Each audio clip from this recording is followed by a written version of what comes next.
আসসালামু আলাইকুম ওয়া রাহমাতুল্লাহ। প্রিয় দর্শক, আজকের ভিডিওটি অনেক অনেক গুরুত্বপূর্ণ, কারণ আজকের ভিডিওর মাধ্যমে আমি আপনাদেরকে শেখাবো রুকু সেজদার তাসবিহ। দর্শক, আপনাদের ভিতরে অনেকে এমন আছেন যারা ৫ ওয়াক্ত নামাজ ধরেই পড়েন, কিন্তু নামাজের ভিতরে রুকু সেজদার তাসবিহগুলো সহি শুদ্ধ করে পারেন না। নামাজ ৫ ওয়াক্তই পড়েন, কিন্তু সহি শুদ্ধ করে রুকু সেজদার তাসবিহগুলো পারেন না। তো এগুলো কিন্তু ভুকামি। রুকু সেজদার তাসবিহগুলো, নামাজের তাসবিহগুলো একদম সহি শুদ্ধ করে শিখতে হবে।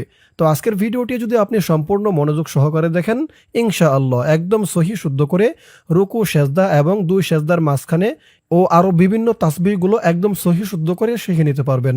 চলুন দর্শক, শুরু করছি। আউযু বিল্লাহি মিনাশ শাইতানির রাজিম। বিসমিল্লাহির রহমানির রহিম। তো প্রথমে আমরা শিখব রুকুর তাসবিহ। রুকুতে যাওয়ার পরে যে তাসবিহটা পড়তে হয়, সুবহানা। আপনারা অনেকেই কিন্তু পড়েন সুবহানা রব্বিয়াল আযীম, সুবহানা রব্বিয়াল আযীম। এভাবে পড়লে কিন্তু সহি শুদ্ধ হয় না। আমি যেভাবে শিখিয়ে দিব এখন, আমার মতো করে পড়বেন এখন থেকে। আমার সাথে বলুন, সুবহানা, সুবহানা রব্বিয়াল রব্বিয়াল আযীম, আযীম রব্বিয়াল আযীম, সুবহানা রব্বিয়াল আযীম, সুবহানা রব্বিয়াল আযীম। এই তাসবিহ এর অর্থ হচ্ছে আমার সমহান প্রতিপালকের পবিত্রতা ঘোষণা করছি। এই তাসবিহের অর্থ এটা। তারপরে রুকু নিয়ে একটু কথা বলেছে। রুকুতে বিলম্ব করা ওয়াজিব। রুকুতে যাওয়ার পরে একটু দেরি করা ওয়াজিব। কেউ যদি সাথে সাথে উঠে পড়ে, তাহলে কিন্তু তার নামাজ নষ্ট হয়ে যাবে, যদি ইচ্ছাকৃতভাবে এমন করে থাকে। তো বলছে রুকুতে বিলম্ব করা, দেরি করা ওয়াজিব। তাসবিহ পাঠ করা সুন্নত। ৩ বার, ৫ বার, ৭ বার পড়া যাবে। এই তাসবিহটা আপনি রুকুর ভিতরে ৩ বার, ৫ বার, ৭ বার পর্যন্ত পড়তে পারবেন। আচ্ছা, শেখা হলো আমাদের রুকুর তাসবিহ। আমি যেমনভাবে বলে দিলাম এমনভাবে বলবেন। সুবহানা রব্বিয়াল আযীম। আচ্ছা, তারপরে রুকু থেকে দাঁড়াবার সময় এ তাসবিহ পড়া সুন্নত। সোজা হয়ে খাড়া হওয়া ও বিলম্ব করা ওয়াজিব। রুকু থেকে দাঁড়াবার সময় এ তাসবিহ পড়া সুন্নত। এই তাসবিহ পড়া সুন্নত। সোজা হয়ে খাড়া হওয়া ও বিলম্ব করা ওয়াজিব। রুকু থেকে খাড়া হওয়ার পরে কিন্তু সামান্য একটু সময় বিলম্ব করতে হবে, দেরি করতে হবে। যদি আপনি সাথে সাথে আবার সিজদায় চলে যান, তাহলে কিন্তু আপনার নামাজ হবে না। ইচ্ছাকৃতভাবে এরকম করলে নামাজ নষ্ট হয়ে যাবে। ওয়াজিব বলছে এখানে। আচ্ছা, রুকু থেকে ওঠার সময় যে তাসবিহটা পড়তে হয়, ধরুন সামিআল্লাহু লিমান হামিদাহ, সামিআল্লাহু, সামিআল্লাহু লিমান হামিদাহ, লিমান হামিদাহ, সামিআল্লাহু লিমান হামিদাহ, সামিআল্লাহু লিমান হামিদাহ। এই তাসবিহ এর অর্থ হচ্ছে আল্লাহ শুনেন, যিনি তার প্রশংসা করেন। এটার অর্থ এটা। তাহলে রুকু থেকে দাঁড়াবার সময় এই তাসবিহ পড়া সুন্নত। সোজা হয়ে খাড়া হওয়া ও বিলম্ব করা ওয়াজিব। মনে রাখবেন, রুকু থেকে দাঁড়াবার সময় এই তাসবিহ পড়বেন এবং রুকু থেকে ওঠার পরে সোজা হয়ে একটু সময় দাঁড়িয়ে থাকবেন। তারপরে সোজা হয়ে দাঁড়িয়ে পড়ার তাহমিদ। রুকু থেকে ওঠার পরে যে একটু সময় দাঁড়িয়ে থাকবেন, ওই দাঁড়িয়ে থাকার সময় এই তাসবিহটা পাঠ করবেন। তাসবিহটা ধরুন রব্বানা লাকাল হামদ, রব্বানা লাকাল হামদ, হামদান কাসীরান, হামদান কাসীরান, طيبا طيبا مباركا فيه طيبا مباركا فيه এখানে কিন্তু দুইটা তাসবিহ রুকু থেকে সোজা হয়ে দাঁড়িয়ে এই দুইটা তাসবিহ আপনারা পড়বেন এখানে এই তাসবিহটা না পড়লেও হবে তবে এটার ভিতরে অনেক সওয়াব রয়েছে অনেক ফায়দা রয়েছে আপনারা পড়ে নেবেন রব্বানা লাকাল হামদ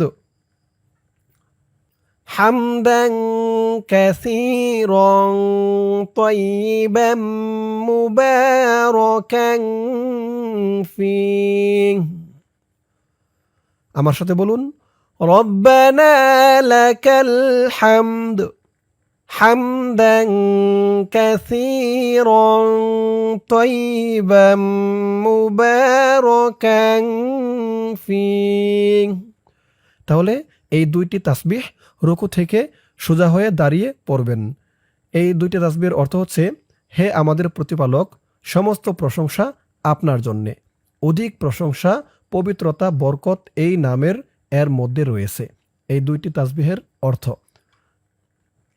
আচ্ছা এখন আমরা শিখব এই সিজদার তাসবিহ রুকুর তাসবিহ রুকু থেকে ওঠার পরে তাসবিহ রুকুতে গিয়ে তাসবিহ এগুলো শেখা হলো এখন শিখব সিজদার তাসবিহ ধরুন 2 সিজদা করা ফরজ 2 সিজদা করতে হবে কেউ যদি এক সিজদা করে তাহলে তার নামাজ হবে না নামাজ সম্পূর্ণ ভেঙে যাবে তাহলে 2 সিজদা করা ফরজ সিজদাতে বিলম্ব করা ওয়াজিব রুকুতে যেমন বলেছি বিলম্ব করা ওয়াজিব সিজদাতেও তেমন সিজদাতে বিলম্ব করা ওয়াজিব এই তাসবিহ 3 বার 5 বার 7 বার পড়া সুন্নত এই তাসবিহটি রুকুতেও 3 বার 5 বার 7 বার তো সিজদাতেও 3 বার 5 বার 7 বার ধরুন সিজদার তাসবিহ সুবহানা রাব্বিয়াল আ'লা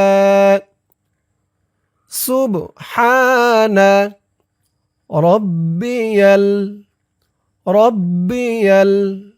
আ'লা রুকুর তাসবিহ ও সিজদার তাসবিহের ভিতরে পার্থক্য হচ্ছে রব্বিয়াল আ'লা এটা হচ্ছে এই সিজদার তাসবিহ আ'লা বলতে হবে আর রুকুর তাসবিহের সময় আমরা পড়েছি রব্বিয়াল আযীম একদম সহজ আপনি যদি সিজদারটা শিখেন আগে রুকুরটা শিখেন তাহলে কিন্তু এই সিজদারটাও একদম সহজভাবে শিখতে পারবেন রুকুতে বলেছেন রব্বিয়াল আযীম আযীম বাদ দিয়ে রব্বিয়াল আ'লা বাস সিজদার তাসবিহ হয়ে গেল আমার সাথে বলুন সুবহানা রাব্বিয়াল আ'লা এর অর্থ আমাদের সর্ব উচ্চ প্রতিপালকের পবিত্রতা ঘোষণা করছে এই হচ্ছে সিজদার তাসবিহের অর্থ তারপরে 2 সিজদার মাঝে সোজা হয়ে বসা ও বিলম্ব করা ওয়াজিব 2 সিজদার মাঝখানে যে 2টি সিজদা করতে হয় সেই 2 সিজদার মাঝখানে দেরি করতে হবে একটু সামান্য সময় দেরি করতে হবে যদি আপনি সাথে সাথেই আরেকটা সিজদা করে ফেলেন তাহলে কিন্তু আপনার নামাজ ভেঙে যাবে যদি ইচ্ছাকৃতভাবে করেন ওয়াজিব বলছে ইচ্ছাকৃতভাবে করলে নামাজ নষ্ট হয়ে যাবে ভেঙে যাবে এবং এই তাসবিহ পড়া সুন্নত এই যে এই তাসবিহটি 2 সিজদার মাঝখানে এই তাসবিহ ধরুন তাসবিহটি আল্লাহুম্মা গফিরলি আল্লাহুম্মা গফিরলি ওয়ারহামনি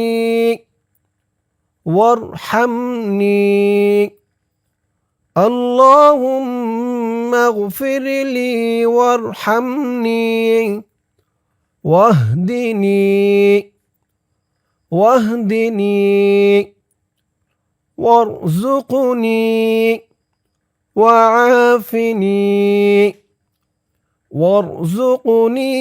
وعافني اللهم اغفر لي وارحمني واهدني وارزقني وعافني এই তাসবির অর্থ হে আল্লাহ আমাকে মাফ করুন আমাকে অনুগ্রহ করুন আমাকে হিদায়াত দান করুন আমাকে রিজিক দান করুন আমাকে সুস্থতা দান করুন এই হচ্ছে এই তাসবিহের অর্থটা কিন্তু অনেক সুন্দর তাহলে এই তাসবিহটা সকলে পড়বেন 2 সিজদার মাঝখানে আমার সাথে আরেকবার বলুন আল্লাহুম্মা গফিরলি ওয়ারহামনি ওয়াহদিনি ওয়ারযুকনি ওয়াআফিনি আমি যেভাবে থেমে থেমে পড়লাম আপনি চাইলে এভাবে থেমে থেমে পড়তে পারেন। আর যদি বলেন যে না এক টানে পড়বেন তাও পারেন। এক টানে পড়লে আল্লাহুম্মা গফিরলি ওয়ারহামনি ওয়াহদিনি ওয়ারযুকনি ওয়াআফিনি, এভাবে এক টানেও পড়তে পারেন। তো দর্শক, শেখা হলো রুকু সেজদার তাসবিহ ও রুকু থেকে ওঠার পর দুই সেজদার মাঝখানে এই সমস্ত তাসবিহগুলো আমি আপনাদেরকে একদম সহি শুদ্ধ করে শেখালাম। সকলেই সহি শুদ্ধ করে মুখস্থ করে নেবেন। আমি যেমনভাবে শেখালাম রুকু সেজদার তাসবিহগুলো আপনারা আমার সাথে কয়েকবার বলে বলে শিখে নেবেন, সকলেই মুখস্থ করবেন। আল্লাহ তাআলা সকলকে এই রুকু সেজদার তাসবিহগুলো সহি শুদ্ধ করে মুখস্থ করার তৌফিক দান করুক। সকলে বলি আমিন। দর্শক, আজকের ভিডিওতে আমি আপনাদেরকে শেখালাম রুকু সেজদার তাসবিহ। ইনশাআল্লাহ এর পরের ভিডিওতে অন্য কোনো সূরা বা দোয়া শেখাবো। আপনারা কোন সূরা বা দোয়া শিখতে আগ্রহী কমেন্ট করে জানাবেন। সকলে ভালো থাকবেন। আসসালামু আলাইকুম ওয়া রাহমাতুল্লাহ।